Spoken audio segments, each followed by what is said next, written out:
Programa Mulher Saudável, toda sexta-feira às 15 horas, pela TV Tudo Praia Grande Litoral. Apresentação, Márcia Duarte. Apoio, Lions Clube Boqueirão Praia Grande, TV Tudo Praia Grande Litoral, Nosso Bar Praia Grande, Guarujá Varejo, Bolos Ocean e Gráfica Júlia Panaia.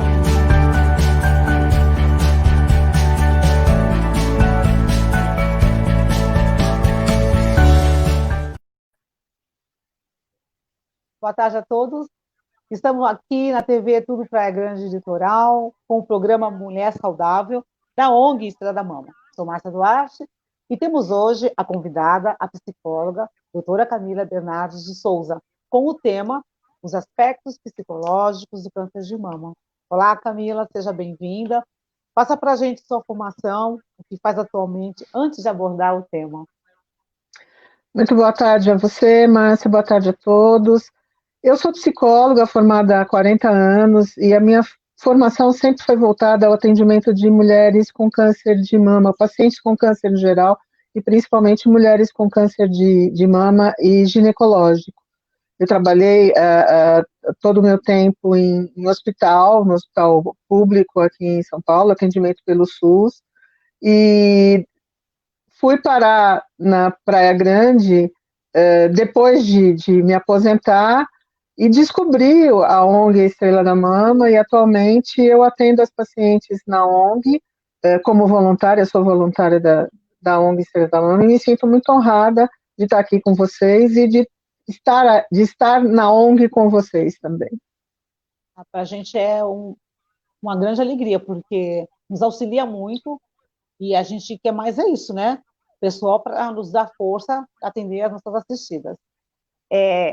Dê-nos um esclarecimento, Camila, sobre o câncer, né? Para a gente ter uma noção assim. É importante a gente saber que quando a gente fala de câncer, nós estamos falando de mais de 200 doenças que são diferentes, mas que possuem características semelhantes, então a gente chama tudo de câncer.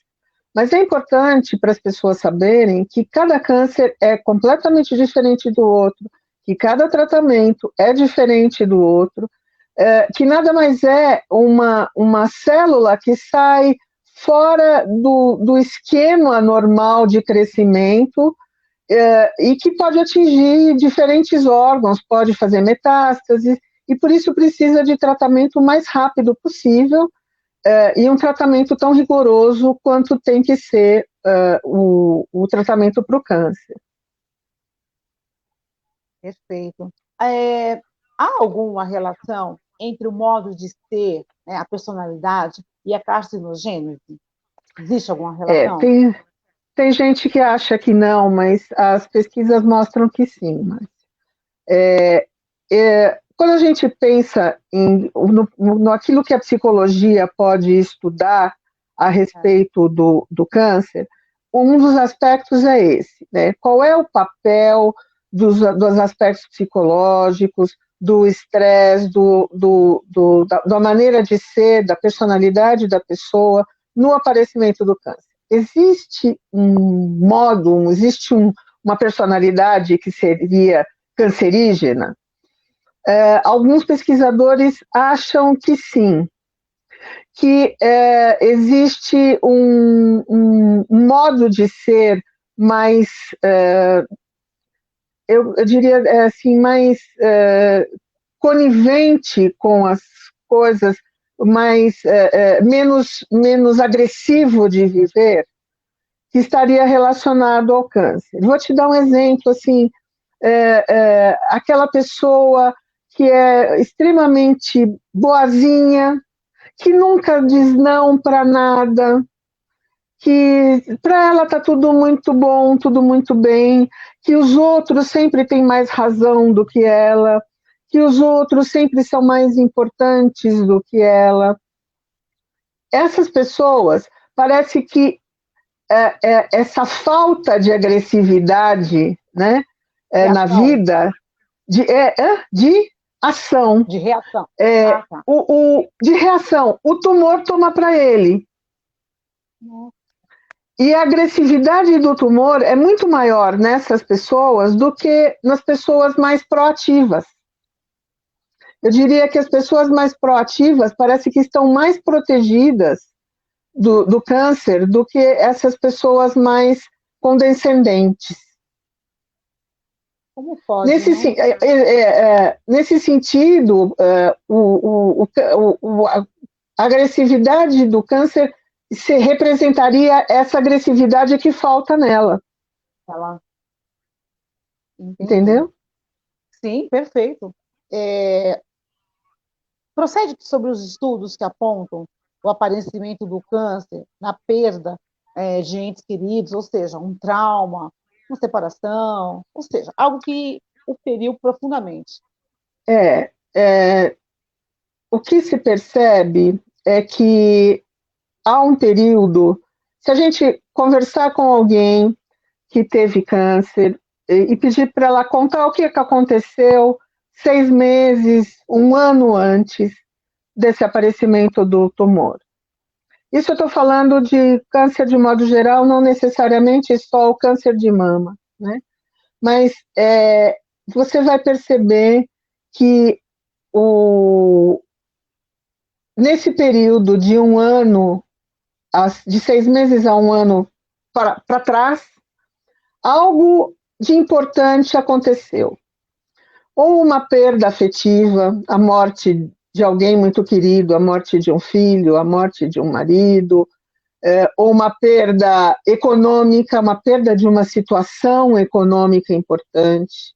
Então, aconteceu algum fato importante. Aí você vai me dizer, tá, mas o câncer, ele não tem nada a ver com isso, o câncer é genético, o câncer é causado por substâncias químicas, por substâncias por uma pessoa que toma sol na praia, ela pode ter câncer de pele e não tem nada a ver com a perda. Essa perda estaria no start. Então você teria todas as coisas, é como se você tivesse um bom solo e uma boa semente, né? Para que essa semente brote, eu preciso de um bom solo. Para que a semente do câncer possa seguir em frente, para que o câncer possa aparecer, eu preciso de um terreno fértil para ele seguir. E o terreno fértil seria este momento de tristeza, de depressão. A depressão é extremamente associada ao aparecimento do câncer. Às vezes a gente tem que tomar um pouco de cuidado, porque quando a gente está conversando com alguém que teve câncer, está num momento de tristeza muito profunda, e lembrar de coisas tristes é muito mais fácil do que lembrar de coisas alegres. Mas o que a gente vê quando a gente se refere à pesquisa mundial, né, e teve um trabalho muito importante que foi feito na Finlândia e que entrevistou, que seguiu, né, mais de 2.000 pessoas, pessoas que não tinham câncer nenhum, foram seguidas. E foi percebido que, à medida que estas tristezas iam acontecendo, essas pessoas iam adoecendo. Então, existe uma relação muito, muito próxima, né, de fatos desagradáveis não superados, porque fatos desagradáveis todos nós vamos ter. Por exemplo, nesse momento que nós estamos passando essa pandemia, todos nós estamos passando por ela. Algumas pessoas vão passar de uma maneira mais leve, menos traumatizante. Para outras pessoas, vai ser extremamente traumatizante. Então, eu acho que, por exemplo, uma das consequências dessa pandemia vai ser que, provavelmente, o ano que vem, nós vamos ter uma população muito mais adoecida por outras doenças, e inclusive por câncer. Nossa. Que por estar vivendo esse momento de estresse tão violento que é essa epidemia, por exemplo. Por ter nos pegado assim tão de surpresa, né? Da noite para o Sim, dia. Né, mas assim, algumas, não serão todos que vão adoecer, porque algumas pessoas têm mais capacidade, mais resiliência para passar por situações mais difíceis, mais complexas. Outras não. Mas, assim, eu temo um pouco pelo que vai acontecer o ano que vem, que a gente vai ter vacina para o Covid, todo mundo vai se vacinar, vai se ver livre do Covid, mas nós vamos ter muito mais gente adoecendo por outras doenças, né? E não se esqueça, por exemplo, que o câncer já é, na nossa sociedade, a segunda causa de morte por doença, mas só perde para as doenças cardíacas, né? Então, a gente pode ter um acréscimo no número de casos, e acho que a gente deveria estar preparado, inclusive, para que isso possa acontecer a partir do ano que vem, pela situação que a gente está passando esse ano. Muito grave, né? Assustador. Então, sendo assim, direta na sua pergunta, existe sim essa relação entre fatos desagradáveis, vivências. É muito comum o câncer aparecer na vida de uma mulher, né, depois de um luto por um filho, de um luto por um marido, né? Por essa tristeza e essa vontade de estar junto com aquele objeto perdido. Complicado. O que a psicoimunologia tem evidenciado, Camila? O que ela tem evidenciado? Então, por que se dá esse processo, né? Porque quando você está triste, você rebaixa o seu sistema imunológico. E ao rebaixar seu sistema imunológico, você permite que tudo aquilo que você tem de carga genética para doenças em geral, né, que estava até então sendo contido pelo sistema imunológico, ele eclode, né, o sistema imunológico não dá mais conta. Né? É como se o sistema imunológico reconhecesse como seu aquela célula de câncer que não é dele. A alimentação. Existe um experimento clássico que eles fizeram com estudantes de medicina e que, assim, colheram sangue desses estudantes e colocaram eles numa sala de cinema para assistir um filme de terror, né? Então, fizeram uma dosagem, antes de assistir esse filme, de todos os fatores que incluem, né, o sistema imunológico, a todas as células, a contagem de todas as células, de todo o equipamento imunológico daqueles estudantes. E aí eles assistiram um filme de terror. E ao sair, colheram sangue novamente. E aí foi comparado. E diante de situações de um estresse muito grande, um rebaixamento violento do sistema imunológico, que vai fazer o quê? Vai fazer que as doenças que estavam sendo contidas, né, não sejam mais. Sim.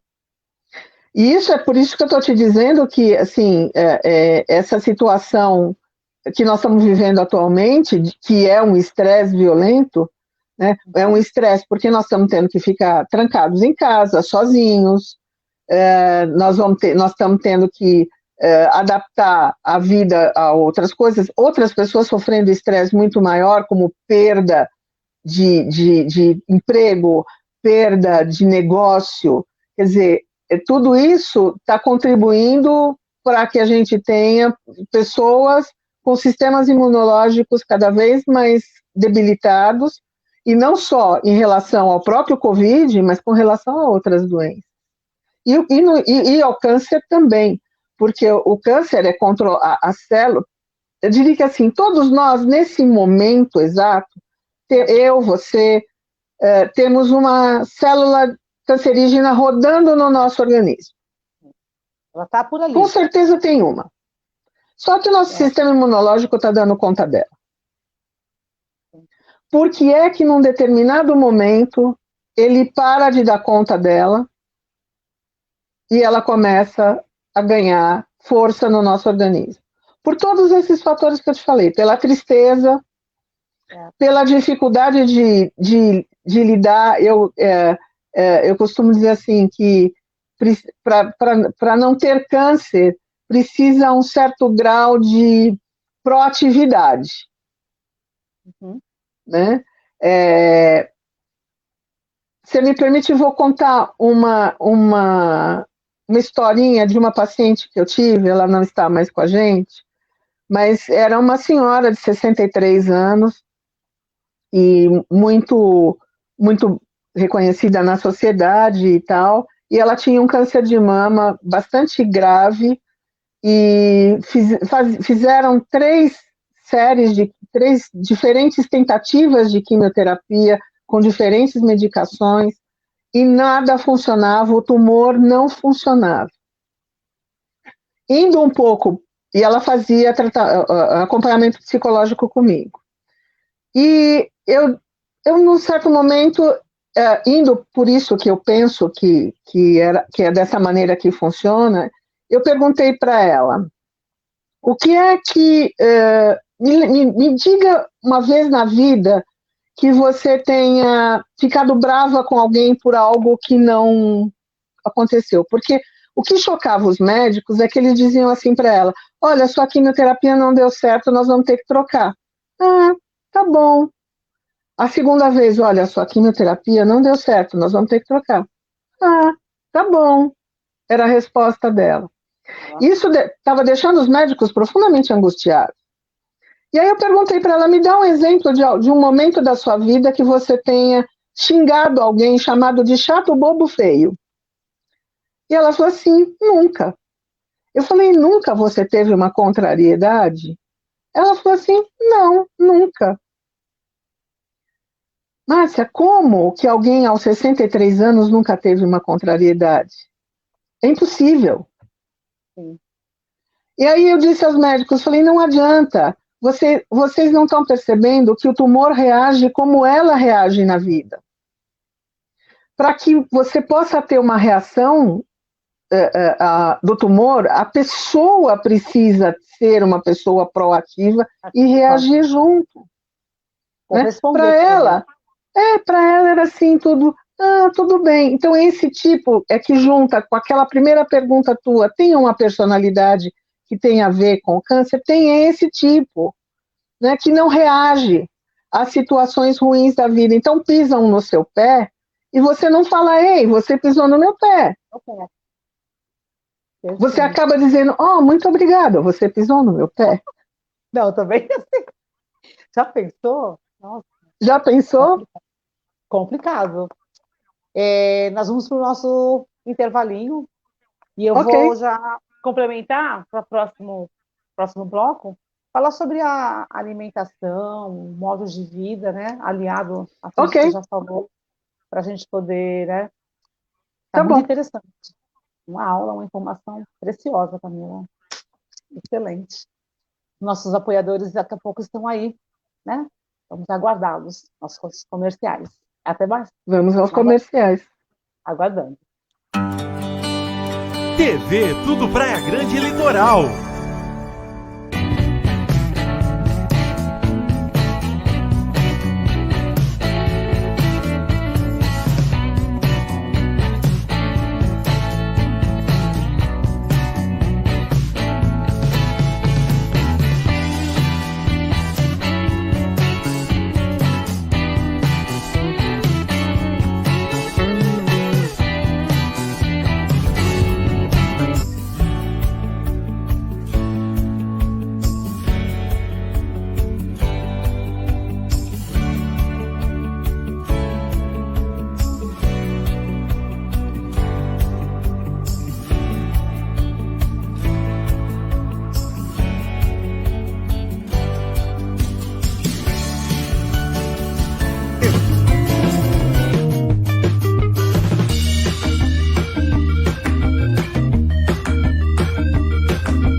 A CEDIAL, Centro de Diagnósticos Médicos do Litoral, tem como missão oferecer diagnósticos confiáveis por meio de soluções tecnológicas, atualizadas e profissionais capacitados, visando o bem-estar de seus pacientes e clientes. Conquistar o reconhecimento público adotando normas e padrões segundo os melhores referenciais em nível nacional e internacional, que validem a melhoria contínua dos processos de gestão da CEDIAL.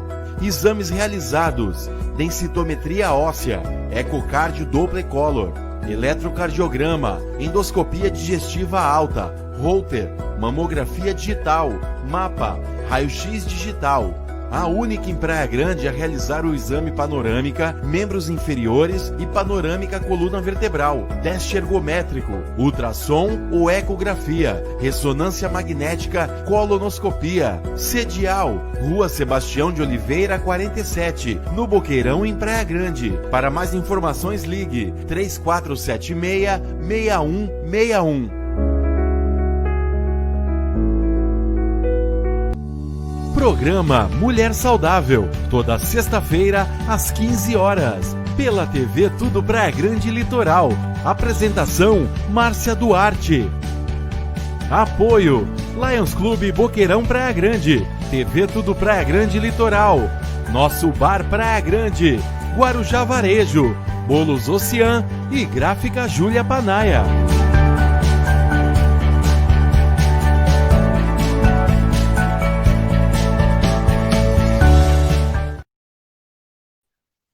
Olá de novo. Olá de novo. Camila, minha amiga. E sobre alimentação, né, o tipo de vida, o que isso pode influenciar, o que pode te causar? Eu acho que assim, o tipo de vida que você leva, né, eu acho que a alimentação saudável, não podemos esquecer que é super importante. Mas também a alimentação saudável pode ser um estresse. Aquela pessoa que vive a vida preocupada, né, com a alimentação saudável. Né? O que aparece, assim, muitas pacientes que fazem quimioterapia acham que, por exemplo, comer carne de porco, por exemplo, né, não é saudável para quem faz quimioterapia.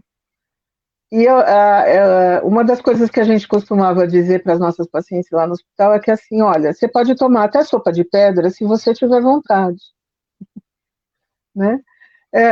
Porque é óbvio que a alimentação influencia na resistência, né? Como, por exemplo, as pacientes que fazem quimioterapia, que às vezes passam mal aqueles 3 primeiros dias da quimioterapia, e que querem ficar sem comer, e ao contrário, tenha que se alimentar naquele momento para que possa passar mais rápido por isso, né?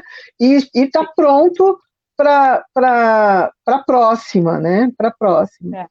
É que assim, a questão do câncer, Márcia, está envolvida uma série de fantasias que passa inclusive pela questão da alimentação, mas é uma série de fantasias desde o diagnóstico, né? Desde a palavra. Algumas pessoas nem sequer falam assim, pronunciam. O que você tem? Eu tenho aquela doença. Eu costumo dizer assim, qual aquela? Provoca, né? Qual aquela?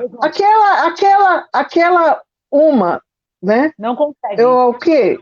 Não consegue falar. As pessoas não acham que a palavra câncer está associada à morte, está associada a um definhamento, né? E que nós sabemos, nós que lidamos com isso, você está lá na ONG, você também vê, não é necessariamente verdade. O fim, né? Não é o fim. Ao contrário, eu acho que o câncer, ele é um sinal, ele é um aviso, que você tem que prestar atenção. Eu costumo dizer o seguinte, quando você não fala pela boca aquilo que você sente, aquilo que você quer, o corpo fala por um órgão. E o câncer nada mais é do que uma forma do organismo te dizer que alguma coisa que você está fazendo está errada. Esse caminho que você seguiu não é para seguir por aí. Nossa, então, a gente tem o papel do psicólogo é ajudar o paciente a entender o que é que ele está querendo dizer. O que é que eu tenho que mudar? Por que caminho eu tenho que ir? Camila. E se eu não falar a palavra, se eu não olhar diretamente nos olhos do câncer, eu não vou saber o que ele está querendo dizer. Nossa, muito profundo isso. A gente não pode ter medo da palavra. Ao contrário, ele está sendo um aviso. Você vai prestar atenção nesse aviso ou não? E o papel do psicólogo é esse. E você consegue ter essa resposta com os seus pacientes? Eles conseguem ter isso?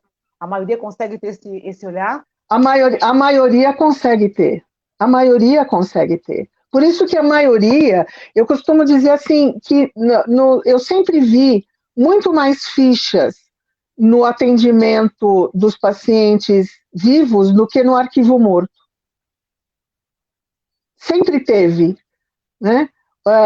O câncer é uma doença grave, é uma causa de morte, mas não é só pelo...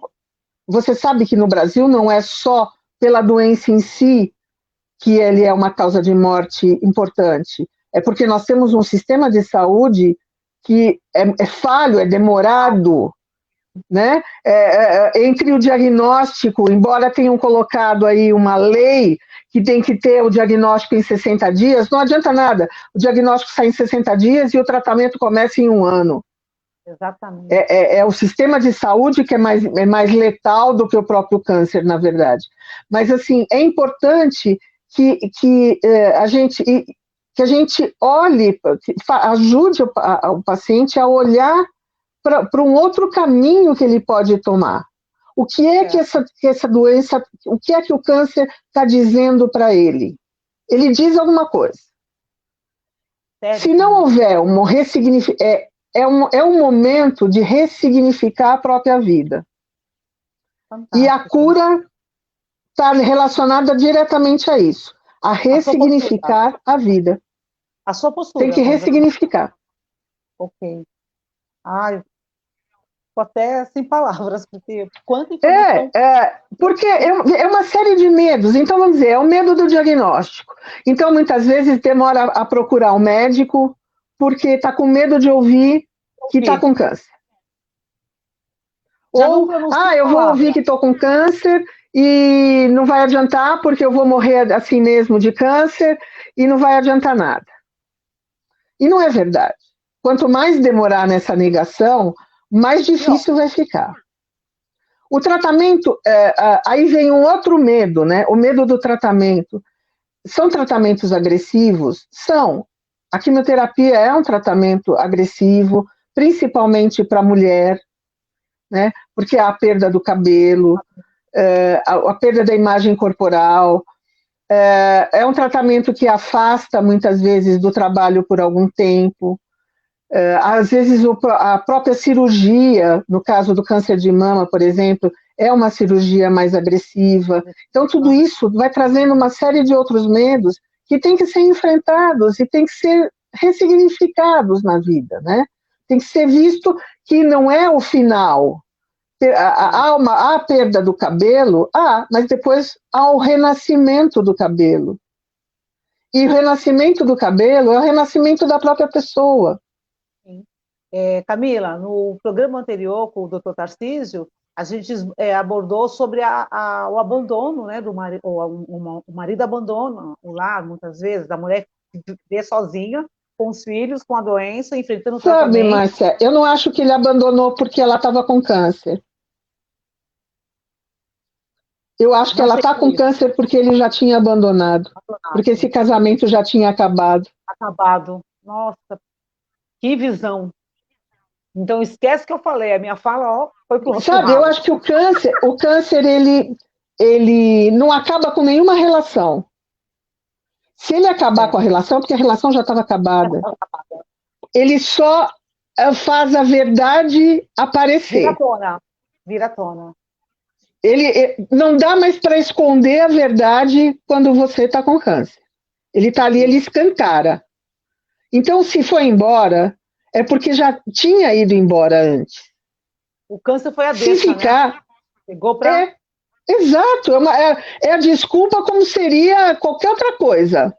Nossa, família. Ai, estou assim amando cada resposta. E é um momento de virada, né?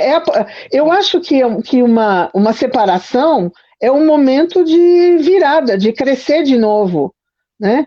É assim, como eu disse, é a perda do cabelo, mas com a perda do cabelo, depois tem o renascimento do cabelo. Tem que ter o renascimento da pessoa junto.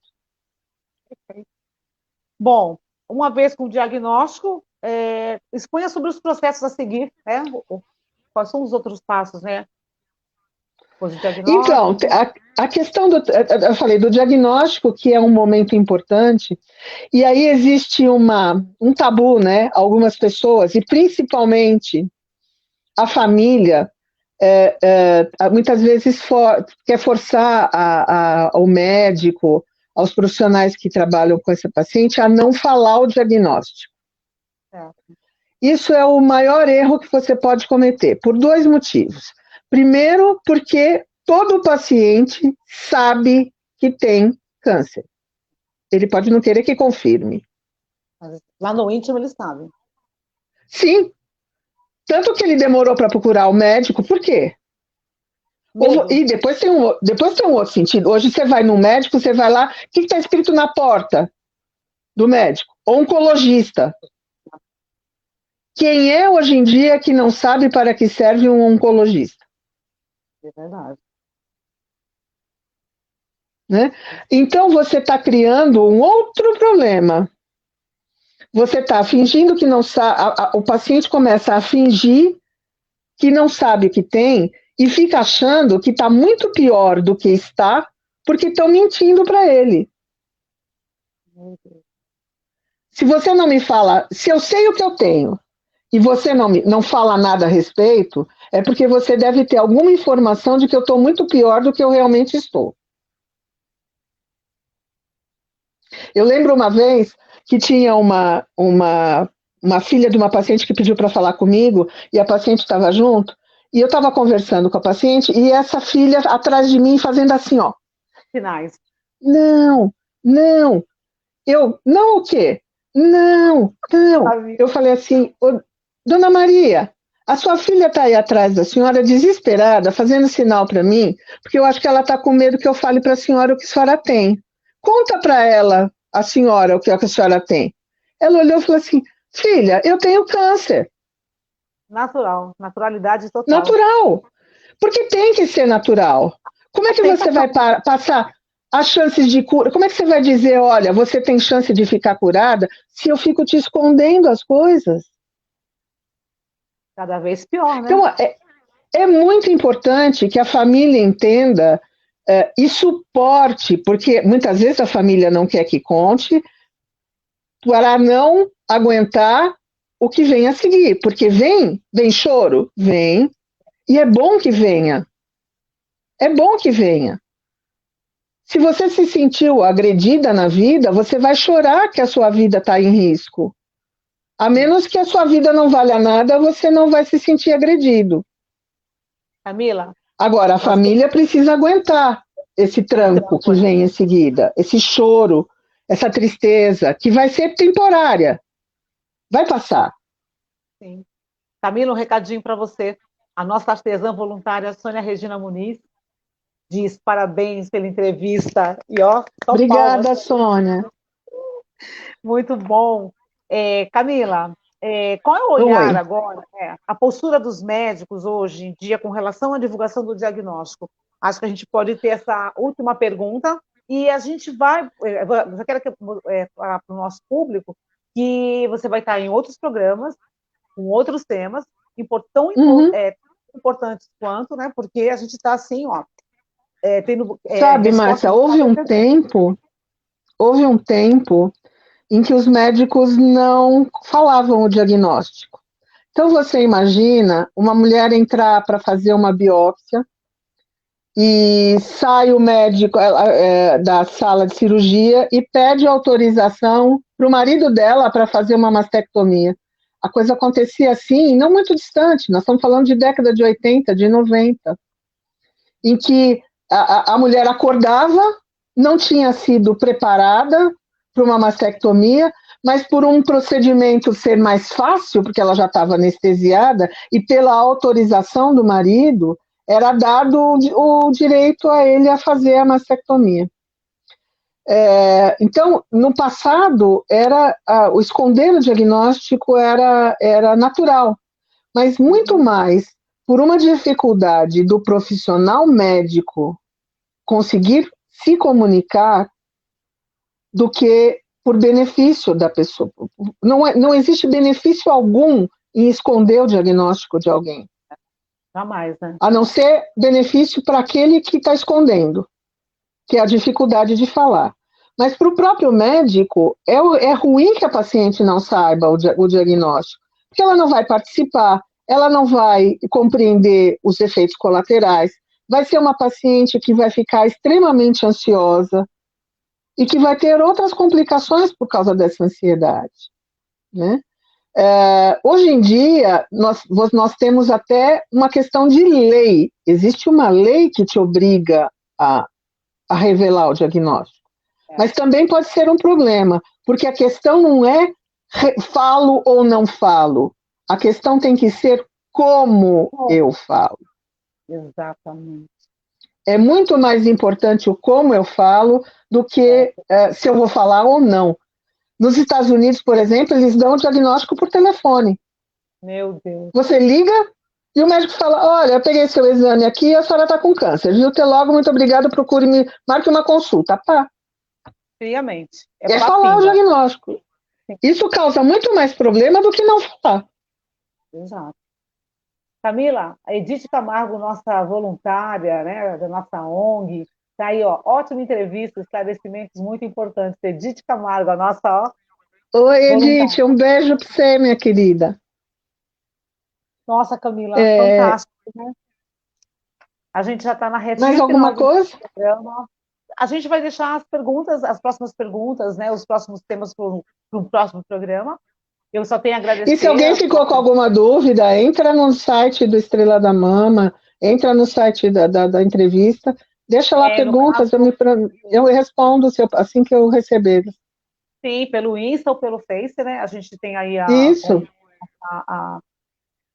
qualquer esclarecimento. E eu tenho que fazer aqui os nossos agradecimentos aos nossos apoiadores, TV Tudo Praia Grande Litoral, Bolos Ocean, a Gráfica Júlia Panaia, o nosso bar Praia Grande, Guarujá Varejo, são nossos parceiros que nos ajudam, que estão aí dando força para o nosso programa. E quem estiver assistindo, por favor, assista agora ao programa Poder Quântico Asa, com a Gabriela dos Santos, né? E nós estaremos de volta na sexta-feira, logo, logo postaremos a próxima programação. E Camila, você está deixando o programa com gostinho de quero mais. Quando quiser, Márcia, com as ordens. Nossa, maravilhoso, tudo de bom. Um bom final de semana e foi totalmente... Para você também, um beijo para todo mundo que está assistindo a gente também. Obrigada, amiga. A todos, um bom final de semana. Conte com a gente no próximo programa. Até mais. Beijo. Beijos, beijos.